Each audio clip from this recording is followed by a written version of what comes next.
As with all of Disney's Star Wars projects, the Star Wars Andor series has some Star Wars fans scratching their heads. Some like it, and some hate it. The slow burn, as it's being called, is so grueling. I think this would have been fixed if all episodes were released at the same time. Think about it. All Stranger Things seasons have been slow burns in the beginning, but they're able to be binged, so you can get through the slower episodes as quickly as they play out. Then you're on to the action, which generally makes the beginning episodes of the hit Netflix series seem to make more sense. But Star Wars hasn't done that at all, ever. And just as a warning, there will be spoilers for the Andor series for the previous episodes 1 through 5 and possibly those to come. Even with the introduction of the Clone Wars, the show released one episode a week. Now Disney is following that same format, and it isn't just with Star Wars. They've done it with their Marvel content as well. But the Star Wars Andor series is a bit different. The first 5 episodes are being called too slow to continue on. But I'm here to tell you the wait will be worth it. At least I feel like it will. So here are my predictions as to why you should stick around and give the Star Wars Andor series more time. And when the first season finishes, binging it will help put in all the pieces. First off, I'd like to start with a little of the bad news. For those of you hoping the Star Wars Andor series will become more like The Mandalorian, with many, many quests in the same season and culminating into the larger story, I'm sorry to tell you, it won't happen. There just isn't enough time to get that much content released with just 7 episodes remaining. Cassian Andor isn't going to jump to other planets to help small pockets of rebels get a certain victory. It really doesn't fit the format of the series either. No, this season will be focused on the arcs that have been set up in the first 5 episodes, with the biggest of these arcs being the heist that's about to take place on Aldhani. The stories of the ISB, the Imperial occupation of Ferrix, Mon Mothma's family issues, and Cyril Karn's mommy issues will continue into the next season. Possibly. Next, the Aldhani heist. Cassian Andor has been recruited by Luthen Rael to help a small rebel cell steal an entire quarterly payroll from an Imperial garrison. With the assistance of Lieutenant Gore of the Empire, the heist seems pretty straightforward. Steal the money, steal a monorail to escape, and all is well. Well, that last part is a misconception. All will not be well. In the past, we have become accustomed to the rebels being victorious in their attacks on the Empire, at least in live action. I guess we could even say rebels were victorious in Star Wars Rebels in the big picture, but they did suffer defeats in the individual arcs. I mean, Kanan Jarrus' death became one of the most heartbreaking in all of Star Wars, arguably. But this heist isn't going to end as planned, and there won't be a feel-good moment when it concludes. No, most of the rebels we have been getting to know are not going to survive. The only one we know will survive is Cassian Andor, because he's in Rogue One, which comes after this, as if you didn't already know. If anyone else survives, it'll be Lieutenant Gorn or Vel. We have gotten to know too much about Karis Nemik and Arvel Skeen. Usually this means the characters will stick around. But look how long it took for us to know anything about Miggs Mayfeld in The Mandalorian. We didn't care about his character until Season 2. But Karis and Skeen have been given to us right away. Their motivations are clear, and this plot device generally shows that these types of characters will not survive.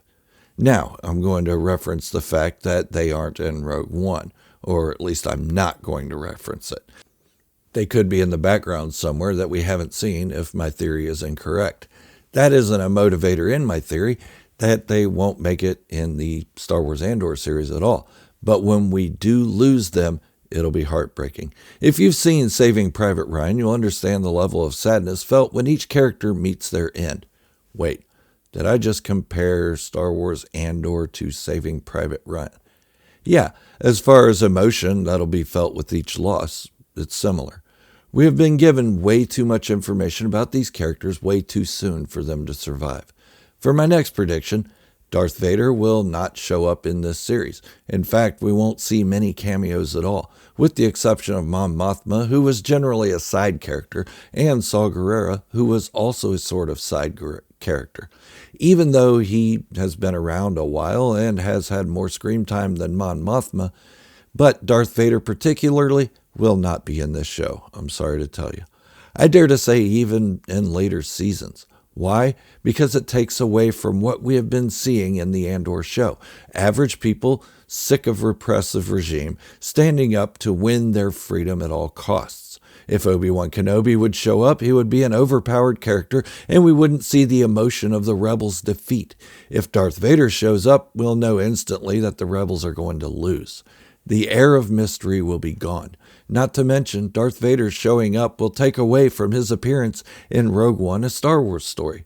The impact of his presence in that film was massive. It proved my theory that not everyone had heard of the Sith Lord, and once encountered, the rebels had no choice but to Sith their pants in that hallway.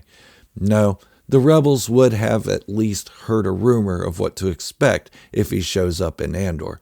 Remember, Cassian Andor lives through the Andor series and would have briefed Rebel Command on Darth Vader had he encountered him, giving the rebels in the hallway a tiny bit of a heads up. Now on to Mon Mothma's family troubles. Her husband is too conveniently stupid. He has invited members of the Senate to their home for a dinner, but not just any members loyal to the Emperor. This is a scare tactic and a warning that he's on to his wife's side dealings. Maybe not a scare tactic against her, but a warning to us. He's an Imperial loyalist and disagrees with his suspicions of Mon Mothma's rebel side hustle. Why, though? Doesn't he love his wife? Yes, but remember, the Empire has always been set up as a fascist regime. In fascism, the belief is cause before all else, even family. Look at what the Third Reich did to families and neighbors. They were turning each other in constantly in order to gain favor with the leaders of their country.